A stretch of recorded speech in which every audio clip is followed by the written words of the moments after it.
The candy aisles are full of pink and red again.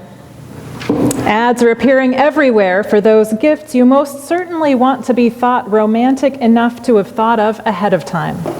From electric blankets to grill sets, vacuum cleaners to expensive jewelry, capitalism would have us measure our heart's allegiance by the tribute we offer February 14th.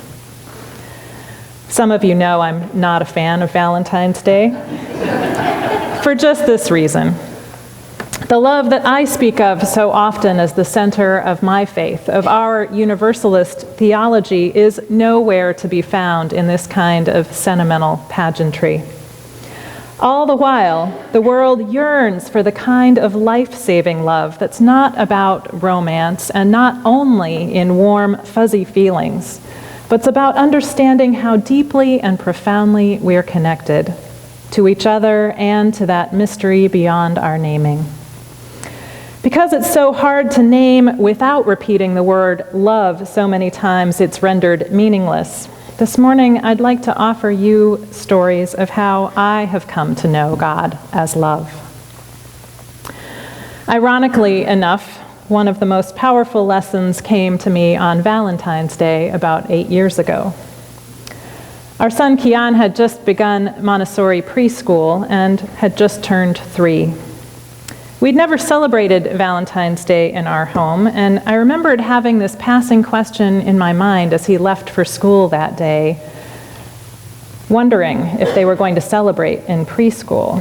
I thought, no, how ridiculous that preschoolers would celebrate what I thought of as a romantic holiday. Besides, if there was some expectation that he bring something, the school certainly would have let us know, right? When Enrique and Kian came here to church to pick me up that afternoon, Kian was sitting in his booster seat examining a whole bag full of Valentines he had received at school that day. This one's from Hannah, he said. This one's from Zachariah. He held on to that little brown bag like his life depended on it.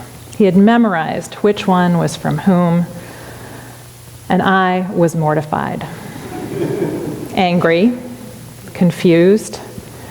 Thinking Kian was fully immersed in that Valentine inventory in the back seat, Enrique and I began a conversation in the front seat. Neither of us understood, when there was so much sensitivity in school about holidays like Christmas, why there wasn't some information sent out ahead of time, warning us about Valentine's Day. And then we began to recall each of our confusing experiences coming to the United States as children, when we didn't have Valentine's traditions in our homes. And we were still embarrassed that our son was the only one, apparently, who hadn't taken Valentine's to others in class. So for each of us, it brought up all kinds of unpleasant memories about our own misfit status as immigrants, and it wasn't an experience we wanted to pass on to Kian. We weren't as assimilated, it turns out, as we thought we were. Certainly not enough to protect him from what we had experienced. So we thought that what we were talking about was quiet and moderate in the front seat, and Kian continued his litany of who each card was from and exclaiming over the really wonderful thing on this one or that one. The next morning, as we were getting in the car to take Kian to school, he stopped suddenly and ran back in the house. He said, "No, I've got to get something." And he came back with his whole bag of Valentines. And we said, "No, honey, those are for you to keep. You don't have to bring them back." He says, No, I really need them." So we thought, that's strange, but let him take them in. We thought maybe he wanted to admire them a little more on his ride to school. But he insisted then on taking them into school with him too. And so we dropped him off, clutching his little brown sack of notes, marching into the school building. So no sooner had I arrived back at church that morning than I received a panicked call from his teacher. "I'm so sorry," she said. "I had no idea. We really didn't mean to offend you." Her words were coming out faster than the thoughts were forming, and she was beside herself. I had no idea what she was talking about. Finally, I got her calmed down enough to tell us what had happened. Kian marched right up to me with his bag of Valentines and said, "I have to give these back. We don't celebrate Valentine's Day in my house."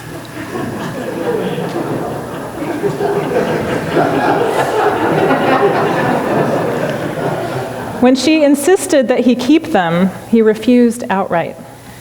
She knew I was a minister of this kind of strange church, so she assumed there was some reason the religious reason that we wouldn't keep them and didn't celebrate the holiday. So she was mortally embarrassed, thinking that she and the school had terribly offended us. And I had to assure her that not only had she not offended us, we also wouldn't have sent our 3-year-old in to explain it to her. So I hung up the phone and called Enrique, and we both sobbed. It was too much to bear. Not only had Kian picked up on far more than we ever had intended him to, he had also made a heartbreaking sacrifice. He adored those Valentines, each and every one, symbols of his new friends in preschool. The picture of him walking up to his bewildered teacher, holding out that well-loved paper sack and giving them all up out of loyalty to us was more than we could bear. So was the thought that we had ruined the thrill and enjoyment for him with a conversation we so wrongly assumed was private. We were humbled twice over. It was the greatest lesson in the connective power of love that is so far beneath the surface I think I've ever gotten.